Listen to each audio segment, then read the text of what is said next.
दोस्तों क्वेश्चन लिखी थी, हाँ क्वेश्चन है, आशा करता हूँ आपने इसे पढ़ा होगा। देखिए जब भी आप इतिहास पढ़ते हैं तो आप भूल जाते हैं, देखिए भूलना लाजमी है, कोई भी पढ़ते हैं तो भूल जाता है, चाहे मैं हूँ या आप हो। और देखिए अगर आप एक बार पढ़ के छोड़ देते हैं तो भूल जाएंगे ना, उसे बार बार रिपीट कीजिए तभी याद होगा। लिख के देखिए, अगर सफलता पानी है तो करना ही पड़ेगा आपको। अब देखिए समझते हैं, क्वेश्चन ध्यान रखिएगा, पढ़िए। अगर क्वेश्चन पढ़ते हो ना एक एक पंक्ति को ध्यान से पढ़िएगा, एक एक शब्द में गलत शब्द होता है और ये हमारा क्या करता है, नंबर कटवा देता है, समझ रहे हैं। देखिए भारत में ब्रिटिश औपनिवेशिक शासन के संदर्भ में निम्नलिखित कथनों पर विचार कीजिए। अब कथन है, इनमें से कौन सा सही है कौन सा गलत है ये हमें बताना है, समझे। देखिए क्या कहता है, पहला कहता है कि महात्मा गांधी गिरमिटिया यानी प्रणाली के उन्मूलन में सहायक थे।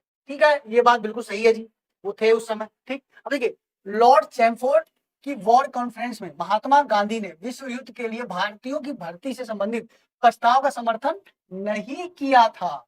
जी हाँ, उन्होंने मना कर दिया था। ठीक है, ये भी बिल्कुल बात सही है। अब देखिए तीसरा पढ़िए ध्यान से, भारत के लोगों द्वारा नमक कानून तोड़ने जाने के परिणाम स्वरूप औपनिवेशिक शासकों द्वारा भारतीय राष्ट्रीय कांग्रेस को अवैध घोषित कर दिया गया था। जी नहीं, नहीं किया गया था। हाँ, बहुत बड़े पैमाने पे नेताओं की गिरफ्तारी हुई थी मगर इसको अवैध घोषित नहीं किया गया था। यह गांधी इरविन समझौता टूटने के बाद इसे अवैध घोषित किया गया था, जो 1932 में हुआ था।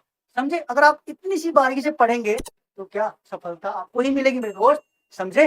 लेकिन आंसर क्या बनेगा, ए बन जाएगा। आशा करता हूँ मेरी बात आपको समझ आएगी। इसी के साथ फिर मुलाकात, जब तक के लिए जय श्री राम।